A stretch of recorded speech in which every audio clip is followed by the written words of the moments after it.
Na ma-feel nyo. Oo, ari ko. Oh! Parang hurricane ng bingo.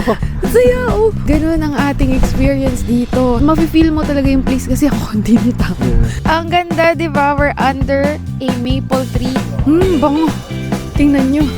May nilulutong mga unagi. Ang bango. Welcome to Narita!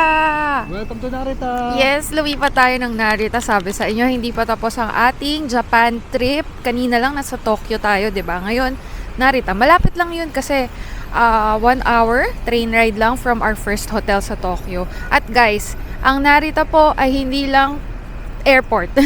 Syempre, kilala natin lahat yung Narita as the entry point usually kapag magto-Tokyo tayo, 'di ba? Kasi nandun yung Narita International Airport.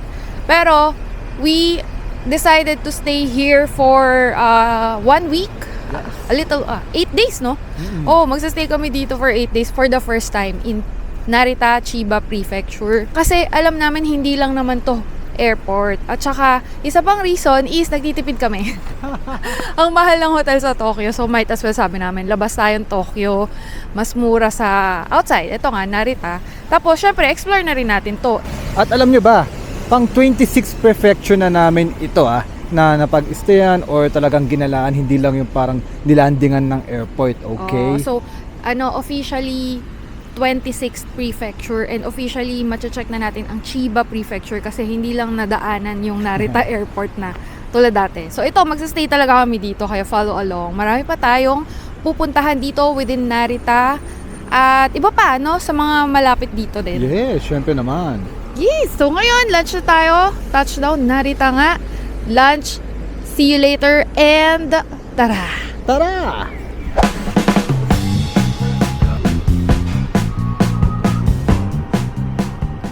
We just had our lunch here in Narita. Kumain kami sa Katsuya. Favorite namin. Isa sa favorite namin kainan yun. Very affordable ang kanilang mga katsu doon. Tonkatsu, mga bowls, ganyan.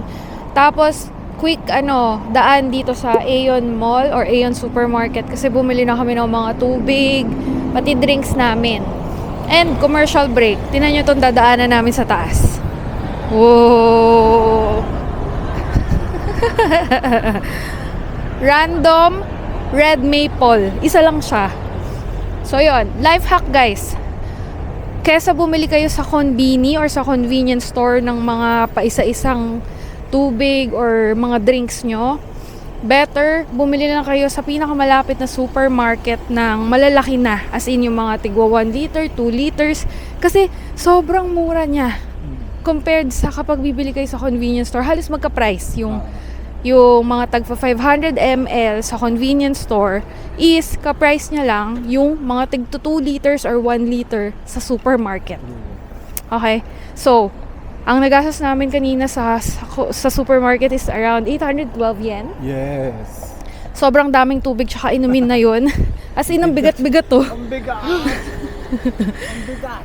Pero baka hanggang ilang araw na yun. So, hindi na kami kailangan magpabalik-balik bumili sa mga convenience store tsaka sa supermarket kasi nga dinamihan na namin. Ganon, para makatipid tsaka hindi kayo pabalik-balik sa tindahan. Di ba? Sa suking tindahan. Tama. Okay, let's go. Mag-check-in na tayo sa hotel. Let's Tara! go! Toot-toot! Walang tulog dito. Toot-toot! Toot-toot!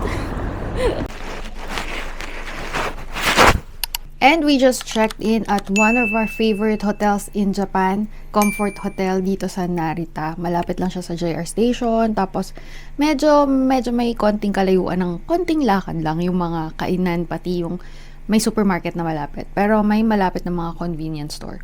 So, bakit namin favorite ang Comfort Hotel? Favorite ko to kasi very comfortable ang aking stay pag lagi ako nandito. Yes, tsaka kompleto guys. Sila yung parang halos lahat na ng kailangan namin nandito na. At most importantly, may buffet breakfast. Oo. Parang bihira yun sa Japan, yung mga hotels or chain hotels na merong breakfast. So, yun, included na talaga siya sa room. Kaya talagang favorite namin. Tapos yun nga, all day may access kayo sa coffee, Yun. tea, mayroon pang welcome drinks. Yun ang most important talaga sa akin, yung unlimited coffee anytime, anywhere. Tapos mas maluwag to dun sa first hotel namin. Mm-mm. So, yan, much better na sa space, diba? Tapos yun, lagi naman kompleto sa kwarto. May TV, may, I think this is queen bed. Tapos ito ang nakakatuwa, meron tayong upuan, tapos may stool pa dito. Syempre, hindi mawawala ang ating desk kasi laging merong ganun sa mga hotel sa Japan. Kasi parang, pwede rin siya for hindi mga tourist katulad namin, pwede rin siya sa mga nagwo-work. So, yung may mga business trips, kaya feeling ko kaya laging may desk para makapag-work. At isa sa mga pinaka-importante, pwede ka magpalinis every day. Oo nga. Yeah. Siyempre, may mga bathrobe, lahat ng importanteng kailangan, like yung mga toiletries, bathrobe, chinelas, meron lahat. And of course, yung comfort room, maliit lang, pero yung standard comfort room ng mga Japanese, yung merong automatic toilet, and may bathtub. Heated ba yung seats? Yes. Yay! Ganun lang kabilis kasi maliit lang talaga yung room. Usually, ganito lang naman yung mga standard rooms na nabubook namin dito sa Japan. And kung gusto nyo ito mabook, check Agoda or Klook. Pero sa Agoda namin nabook to, mas mura. Then, use our codes para makadiscount kayo. Okay? Okay. See you tomorrow. See you later. Again, ulitin ko, nasa Narita na tayo. First time namin dito magsistay, kaya it will be fun. Marami tayong susubukang bago. Come along and subscribe. See ya. Tara na. Tara.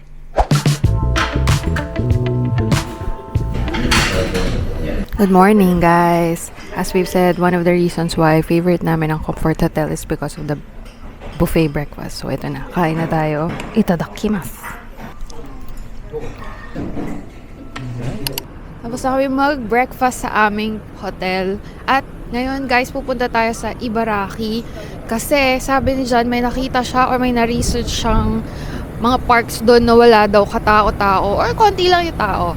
But, tignan natin mamaya. At saka, actually, this is to check another prefecture here in Japan. So, this is going to be our, pang-ilan? 27 na ba o 26? 27. 27. Oo, itong Chiba, dito Narita, Chiba Prefecture is our 26th.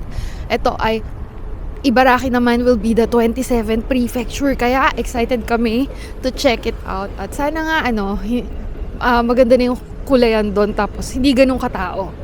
Let's go! Napansin mo yung kanina, yung kotse.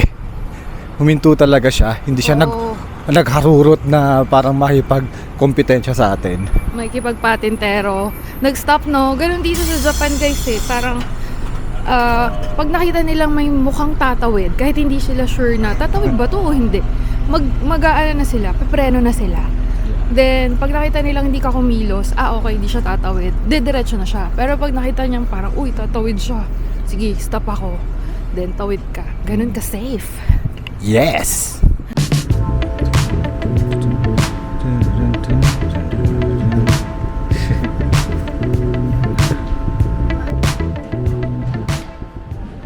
Magcha-charge tayo, guys, ng IC para may pamasahe tayo going to Ibaraki. Time check, 10:40 AM. Nandito tayo ngayon sa Abiko Station waiting for our train going to Hitachino Oshiko Station. Then, isang bus pa tayo going to Doho Park. Doho Park talaga yung ating unang stop sa Ibaraki. Yun yung sabi namin kanina na sana na-research ni John na hindi daw masyadong matao tapos baka maganda yung view. Kaya ayun, sama lang kayo kasi kung bago kayo sa channel, mahilig na kami magsuot-suot anywhere in Japan. So, syempre, pupunta pa rin kami sa mga very famous spots. Just like the other day, nasa Ueno Park kami, diba? Or sa Ueno mismo. Pero most of the time, yan, naghahanap kami ng mga medyo hindi pa masyado or not as famous as those spots. Kasi yun na talaga yung flavor namin at nakaka-11 trip na tayo dito, no? So, magsuot-suot kung saan-saan para mapakita pa natin yung ibang lugar. Kanon. See you later.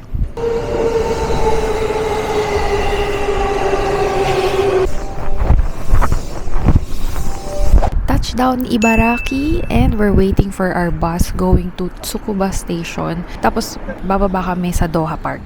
Officially, nakatapak na tayo sa Ibaraki Prefecture. Again, it's our 27th prefecture and we're so proud bilangin. Later, nasa Doha Park na tayo. And yung bus natin parang ayan lang yata, hinihintay lang yung tamang oras kasi dito sa Japan, exact time talaga sila umaalis, walang labis, walang kulang. And if ever man may malate ng konting seconds or minutes, nagsusorry sila. No? Ganun. Yes. Tapos guys, if nasa Tokyo naman kayo, you can ride the Tsukaba Express sa Akihabara or basta kung anong station man. Then, parang baliktad lang yung bus na sasakyan nyo papuntang Doho Park. So, dahil galing kaming Narita, so ito yung way na ginawa namin. Check this out!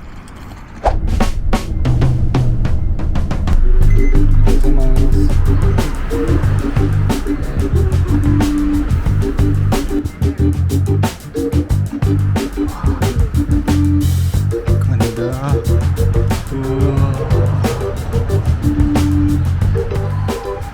Guys, walang tao dito. Walang tao. Ayan o, ito na lahat ang tao dito. Yan na yan. Yes. Yes. At nandito na nga tayo sa Doho Park at sobrang ganda dito guys. Blanketed in yellow ginkgo leaves and trees. Yung leaves nasa floor na yung iba, naglalaglagan pa talaga. Tapos marami-rami pa rin natira sa trees mismo. Kaya ang ganda dito sa lane na to. Parang ginkgo lane yung tawag dito, di ba? So far, para sa akin, ito yung pinakamagandang nakita namin na, di ba, naglalaglagan. Mahangin eh. Ito yung pinakamagandang ginkgo lane na napuntahan namin kasi talagang all the way yellow yung makikita mo. Tas number 2, konti ng tao. Halos wala nga. Oo, halos wala lang. Wala. Tas parang locals lang, tas konti lang sila. Number 3, yung floor talaga, blanketed ng yellow. As in, makikita nyo lahat yan dito sa ating videos. Hidden gem, masasabi kong hidden gem. Kasi, compared to Meiji Jingu in Tokyo, sobrang konti ng tao talaga dito. Doon kasi talagang nadidistract ako, diba? Kasi ang ganda, lumalaglag kasi talaga yung dahon. Sumuusog tayo doon. Para makita nila. Yan. Oo. Tapos nawala no? Oo nga eh. Yun, kasi sa Meiji Jingu, diba, syempre, ang dami pumupunta doon. Yun talaga yung isa sa pinakakilala na ginkgo lane. So ito, medyo malayo nga lang. Tsaka galing kaming Narita from here. Pero pwede itong puntahan via Tokyo. Galing Tokyo, di ba? Yes. Kung sa Akihabara kayo or basta yung may Tsukaba Express, isang sakay ng train tas isang bus lang. Mas malapit siya pag ganon. Medyo mas malayo pag sa Narita ka manggagaling. Yes, kaya guys, follow nyo kami for mga ganitong puntahan. 'Di ba? Kasi ito yung mga bet namin talaga, just mio. As in, kanina pa kami mga ilang minutes na dito pero hindi pa kami. Wow! Wow! Wow! Wow! Oh my God! Parang hurricane ng ginkgo. Ang saya! Ang saya! See that? See? Ganun ang ating experience dito. Sana ma-feel nyo. Ari ko. Sana ma-feel nyo. Binabato na ako sa mukha. Sana ma-feel nyo na kahit yung vibes lang, kung gaano kasaya yung feeling. At ito pa, ang lamig din, tas may hangin. Tas ang sarap talaga, alam mo yun. Very autumn feels. Pero ngayon lang yata yung ganito. Yes. Yung sobrang talagang naglalaglagan yung yellow. At parang mafe-feel mo talaga yung place kasi ang konti ng tao. Yeah. Tapos parang, yan, family lang sila, nagpipicture-picture siya. May batang tumatakbo dito sa likod-likod namin. Ito yung talagang local vibes for me. Tsaka free entrance. Wala tong bayad Park lang talaga to. Oo. Yun. Yeah, punta kayo dito if you have the time, promise. Ganda. Kung napanood nyo tong vlog na to, tas konti pa lang kasi medyo hindi pa ganun karami nanonood ng ating vlogs. Pag nakita nyo to, at nakita nyo sa amin or how to go here or nagkaroon kayo na idea through this video, through this vlog, then approve tayo. Cheers tayo dyan kasi feeling ko hindi siya masyadong maraming pumupunta pa. Totoo. Actually, isa sa mga nakita ko rin to sa threads, local yung nag-post nito, tapos yun, nag-reply din ako dun sa sa post niya kung okay na ba siya puntahan, tapos ayun, kaya sabi ko puntahan na natin kasi baka malagas pa. So technically local recommended na nakausap mo sa threads. Yes. Diba? What a find. So follow along, marami pa tayong gagalaan katulad nito. Ang ganda-ganda sobra. See you later. Mag-enjoy muna kami dito. Tatakbo-takbo ganun. Tara. Tara! Tara!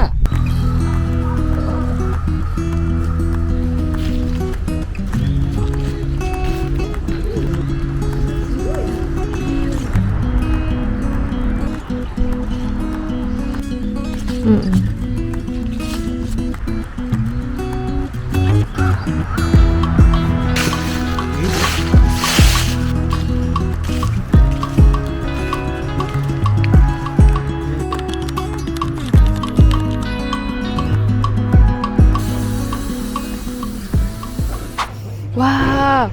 Good morning, guys! Nandito kami ngayon sa Omotesando here in Narita. Walking distance lang to sa aming hotel at dahil na-solve kami kahapon sa Ibaraki, we decided na dito na lang muna maglakad-lakad. Papunta rin kami sa Narita Sun Park at sa Narita Sun Shinshoji Temple. Pero bago makarating doon, dito tayo maglalakad sa shopping street na to na, ganda, di ba? Ang ganda ng vibes. Tapos, sa harap namin, ito, parang may pagka-Kyoto. Kiyomizudera doon. Parang ganun yung vibes niya dito. Pero, less yung tao. Or siguro baka kasi maaga pa, no? Pero, kaliwat kanan yung mga shops na nandito. So, yun. Masarap maglakad dito going to the park. Yun nga, sabi ko nga, solved na kami kahapon eh. Ang ganda nung napuntahan namin yung Doho Park sa Tsukuba, Ibaraki. Kaya, ayun, dito na lang muna tayo maglalakad-lakad at mag-viewing kasi may mga colors din or autumn colors dun sa Narita Sun Park. At free entrance lang yun, di ba? Yes, kitang-kita oh. Oo, ayan na, nasa harap na namin. Pero, bango.